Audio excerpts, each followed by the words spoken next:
Hi hello Telangana రాష్ట్ర ప్రజలందరికీ నమస్తే, గుడ్ మార్నింగ్, శుభోదయం. ఈరోజు మన తెలంగాణ సమాజం తెలుగు దినపత్రికలోని మెయిన్ పేషన్ వార్తా విశేషాలు ఎట్లనో చూద్దాం. సో దయచేసి వ్యూవర్స్ అందరూ వీడియోని లైక్ చేసి సోషల్ మీడియా గ్రూప్స్ లో వీడియోని షేర్ చేయవలసిందిగా కోరుతున్నాం. అదేవిధంగా లైక్ చేసి మా యొక్క ఛానల్ ని కూడా సబ్స్క్రైబ్ చేయవలసిందిగా కోరుతున్నాం. వార్తా వివరంలోకి వెళ్దాం.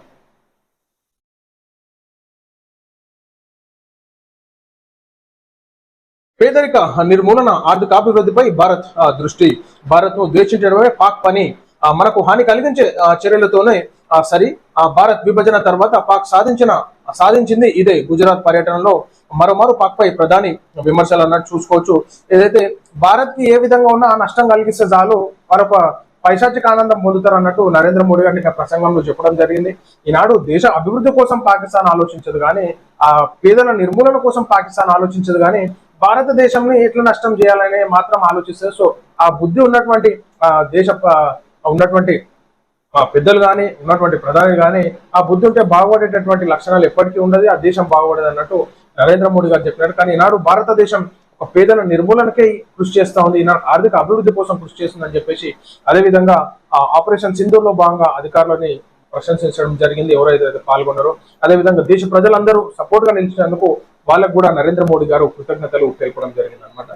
ముచ్చట ఎట్లుందో చూద్దాం.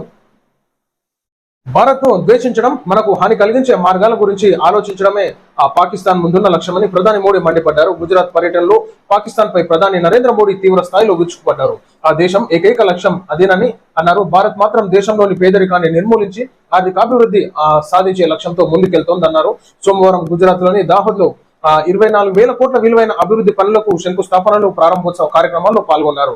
అనంతరం ఏర్పాటు చేసిన సభలో ఆయన ప్రసంగించారు. ఇటీవల భారత్ సైన్యం చేపట్టిన ఆపరేషన్ సింధూర్ ను ప్రశంసించిన ప్రధాని మన సోదరి మనల సింధూరాన్ని తుడిచిపెట్టే దుస్సాహసానికి ఒడిగట్టిన వారి ముగింపు దగ్గర పడినట్లేనని తెలిసేలా చేశామన్నారు. దేశ విభజన తర్వాత ఏర్పాటైన పాకిస్తాన్ భారత్ పట్ల ద్వేషంతో బతుకుతోందని, మనకు హాని చేయాలనుకుంటోందని మండిపడ్డారు. కానీ భారత్ మాత్రం పేదరిక నిర్మూలన, ఆర్థికాభివృద్ధి సాధించడం, అభివృద్ధి చెందిన దేశంగా ఎదగడమే లక్ష్యంగా ముందుకెళ్తుందని చెప్పేసి నరేంద్ర మోడీ గారు చెప్పడం జరిగింది. అయితే అక్కడ ఉన్నటువంటి ప్రజలందరి ముందు కూడా ఈనాడు మన చరిత్రను, మన కీర్తిని ఈనాడు ప్రజలే ముఖ్యంగా ఈ విధంగా చేసిందన్నారు నరేంద్ర మోడీ గారు. త్రివిధ దళాలైతేనేమి ఈనాడు మహిళా శక్తిని కూడా నరేంద్ర మోడీ గారు గుర్తించడం జరిగింది.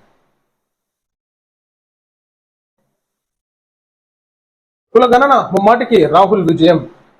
ఇదే విషయాన్ని ప్రజల్లోకి తీసుకువెళ్తాం, మంత్రి పొన్నం ప్రభాకర్ వెల్లడి. కాంగ్రెస్ అగ్రనేత రాహుల్ గాంధీ ఒత్తిడి వల్లే కేంద్ర ప్రభుత్వం కులగణన చేపట్టాలని నిర్ణయం తీసుకుందనే విషయాన్ని ప్రజల్లోకి తీసుకెళ్లడానికి కాంగ్రెస్ పార్టీ నిర్ణయించింది. సోమవారం ఢిల్లీలోని ఇండియా ఇంటర్నేషనల్ సెంటర్ లో ఓబీసీ ప్రతినిధులతో కీలక సమావేశం జరిగింది. ఏదైతే రాహుల్ గాంధీ వల్లనే ఈనాడు కేంద్ర ప్రభుత్వం నిర్ణయం తీసుకుందన్నట్టు రాహుల్ గాంధీ గారు తెలంగాణ రాష్ట్రంలో కులగణన ఎట్లా చేశారు అంతా ఎరుకున్న ముచ్చటే. పొన్నం ప్రభాకర్ గారు మాకు కూడా తెలుసు, నా దగ్గర లేదు ఇంకా రికార్డులాడ, మా ఇంటికి రాలేదు, నేను బీసీనే, కానీ ఇంతవరకు నా రికార్డే లేదా. సార్ గ్రామాల వారిగా, మండలాల వారిగా ప్రతి గ్రామంలో ఎట్లా సర్వే నిర్వహించినారు, ఎంతమంది బీసీల డాటా సేకరించారో చెప్తే క్లారిటీ వస్తుంది కదా. ఒక 10 ఊర్లు తీసుకున్నాం, డేటా ఎట్లా కలెక్షన్ చేసిరో ఏర్పడుతుంది, మీకు రిజల్ట్ ఎట్లుందో. ఇద్దరు ముగ్గురు తీసుకోవాలి, పోవాలి, ఇద్దరు ముగ్గురు తీసుకోవాలి, కథం వెళ్ళిపోవాలి. అదేం సర్వే, అది ఉత్తుత సర్వే, అది పైసలు దండగా.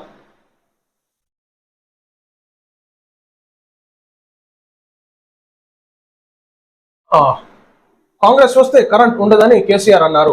20,000 మెగావాట్ల విద్యుత్ ఉత్పత్తి లక్ష్యం, మిగులు ఉత్పత్తి ఉండేలా ప్రణాళికలు. Deputy CM Mallu Bhatti Vikramarka. KCR CM గా ఉన్నప్పుడు కాంగ్రెస్ వస్తే కరెంట్ ఉండదని అన్నారని డిప్యూటీ సీఎం భట్టి విక్రమార్క గుర్తు చేశారు. విద్యుత్ ఉత్పత్తి చేసే ప్లాంట్లు పెట్టకుండా ఎలా ఇస్తున్నారు, ఉన్నవన్నీ కాంగ్రెస్ పార్టీ హయాంలోనివే అని చెప్పాను. నాగర్ కర్నూలు జిల్లా పుల్కంపల్లి, బొమ్మంపల్లి 10 సబ్ స్టేషన్లను ఆయన వర్చువల్ గా ప్రారంభించారు. అనంతరం ఆయన మాట్లాడుతూ అధికారంలో ఉన్న 10 ఏళ్లలో గిరిజనుల నుంచి కేసీఆర్ ఆలోచించారా అని ప్రశ్నించారు. యాదాద్రి నుంచి కరెంటు ఉత్పత్తి కాలేదని చెప్తే కేసీఆర్ నుంచి సమాధానం లేదు. మిగులు విద్యుత్ ఉత్పత్తి ఉండేలా ప్రణాళికలు తయారు చేసుకుని ముందుకు సాగుతున్నామంటూ మరి భట్టి విక్రమార్క అంటున్నారు అనమాట. ఇప్పటికి కూడా తెలంగాణ రాష్ట్రం ఎందుకు లేదు, రోజు పోతేనే ఉంది కరెంటు. సో సోలార్ పంప్ సెట్లను తీసుకొస్తే రైతులకు కూడా సపోర్ట్ఫుల్ గా ఉంటుంది. సో ఈనాడు సోలారు పవర్ తోని చాలా మటుకు లబ్ధి చెందుతున్న రైతన్నలను ఆ విధంగా ఆలోచించండి, బాగుంటుంది. ఎందుకంటే కరెంట్ తోనే ఏ ఇబ్బంది లేకుండా ఉంటుంది సోలార్ పంప్ సెట్లు ఏర్పాటు చేసుకుంటే. సో ఆ విధంగా కూడా కేంద్ర ప్రభుత్వం కూడా ఆలోచిస్తా ఉంది ఏ విధంగా దాన్ని ఇంకా ఇంప్రూవ్ చేయాలని చెప్పేసి. త్వరలోనే పిసిసి కార్యవర్గ కూర్పు, మంత్రివర్గ విస్తరణ కాకుండా మంత్రివర్గ విస్తరణకు కూడా Rahul okay. PCC chief Mahesh Kumar Goud వెల్లడి. ఇంకా కొన్ని రోజులు పెట్టుకోరాదు ముఖ్యమంత్రి గారు, ఇంకో కొన్ని రోజులు పెట్టుకో, ఇంకా సంవత్సరం పెట్టుకుంటే అయిపోతారు, 2 సంవత్సరాలు పెట్టుకో ముఖ్యమంత్రిగా చరిత్రలో నిలుస్తావు కదా. 1-2 రోజుల్లో టీపీసీసీ కార్యవర్గ ప్రకటన ఉంటుందని అధ్యక్షుడు మహేష్ కుమార్ గౌడ్ తెలిపారు. ఢిల్లీ పర్యటనలో ఉన్న ఆయన కాంగ్రెస్ అగ్రనేత లోక్సభ ప్రతిపక్ష నేత రాహుల్ గాంధీతో భేటీ అయ్యారు. సతీ సమేతంగా రాహుల్ ని కలిశారు. అనంతరం ఆయన మీడియాతో మాట్లాడుతూ కేబినెట్ లో బీసీలకు తగిన ప్రాతినిధ్యం ఉండాలని కోరినట్లు చెప్పారు. కేబినెట్ కూర్పుపై త్వరలోనే నిర్ణయం తీసుకుంటామని రాహుల్ చెప్పారన్నారు. రాష్ట్రానికి సంబంధించి కొన్ని విషయాలపై చర్చించినట్లు తెలిపారు. మరి బీసీలకు ఏ విధంగా ఇస్తారో చూసుకోవాలి, లేదంటే మళ్ళీ అగ్రవర్ణాలకు ఇస్తారా? రవీంద్ర రెడ్డి గారు అంటే కాంగ్రెస్ అంటే రెడ్డి పాలన లేకనే ఉంది తెలంగాణ రాష్ట్రంలో ఉన్నటువంటి మొత్తం మంత్రి పదవులు అంతా వాళ్ళకే కట్టబెడుతున్నారు అనమాట. బీసీలకు ఇప్పుడు 42% రిజర్వేషన్ అంటారు కదా. మరి ఇప్పుడు రాహుల్ గాంధీ గారు ఏ విధంగా న్యాయం చేస్తారో చూడాలి. మంత్రివర్గ విస్తరణలో అందాల పోటీలకు 200 కోట్లు, రైతన్నలకు మాత్రం మొండి చేయి. కాంగ్రెస్ ప్రభుత్వంపై హరీష్ రావు విమర్శలు. అందాల పోటీలకు 200 కోట్లు ఖర్చు చేసిన ప్రభుత్వం రైతన్నలతో ఏమొస్తుంది కదా. రైతన్నలు ఏమో పండించినటువంటి దానిని కష్టపడ్డదానికి బతలాడి అమ్ముకోవాలి. అందాల పోటీలు అయితే కమిషన్లను వస్తాయి కదా హరీష్ రావు గారు ఏమన్నా. అందుకే 2వ తేదీ నుంచి స్లాట్ బుకింగ్ విధానం వీలైనంత త్వరగా ఆధార్ ఈ సంతకం అమలు. మంత్రి పొంగులేటి శ్రీనివాస్ రెడ్డి వెల్లడి.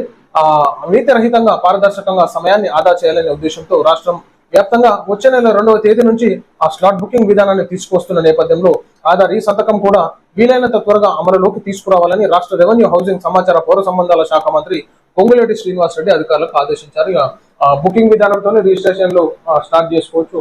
సో ఈనాడు ఎక్కడ ఇబ్బంది కలగకుండా చేయాలన్నట్టు పొంగులేటి శ్రీనివాస్ చెప్తున్నారు అనమాట ముచ్చట.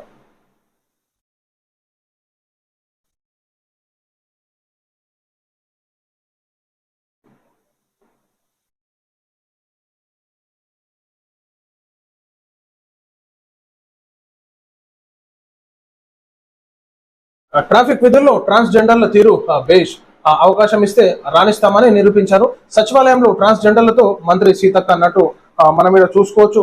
ఏదైతే ట్రాఫిక్ విధుల్లో ట్రాన్స్జెండర్లను ఉండటంతో ఈనాడు ఏ విధమైనటువంటి ఇబ్బందులు కలగకుండా ట్రాన్స్జెండర్లు వారి యొక్క డ్యూటీని నిర్వర్తిస్తున్నారు అన్నట్టు వాళ్ళకు కూడా ఒక అవకాశం ఇచ్చినట్టుగా ఉంటుంది. సో అట్లా సద్వినియోగం చేసుకుంటే బాగుంటుంది. వాళ్ళకు కూడా ఒక మంచి ఉద్యోగంలో రాణించేటటువంటి ప్రభుత్వం సపోర్ట్ చేసినట్టు ఉంటుందని చెప్పేసి సీతక్క గారు చెప్పడం జరిగింది. కాబట్టి అది చాలా సంతోషకరం. ఈనాడు ట్రాన్స్జెండర్లను మనము ఆదుకున్నట్టుగా ఉంటుంది. సో వాళ్ళకు కూడా ఒక ఉద్యోగ అవకాశాలు కూడా ఇచ్చినట్టుగా ఉంటుంది అని చెప్పేసి తెలియజేస్తాను. ఇక ఇది ప్రజలను మనం చూస్తాం. ఈ రోజు మన తెలంగాణ సమాజం తెలుగు దినపత్రికలోని మెయిన్ పేజ్ వార్తా విశేషాలు. అందరికి సెలవు. నమస్తే.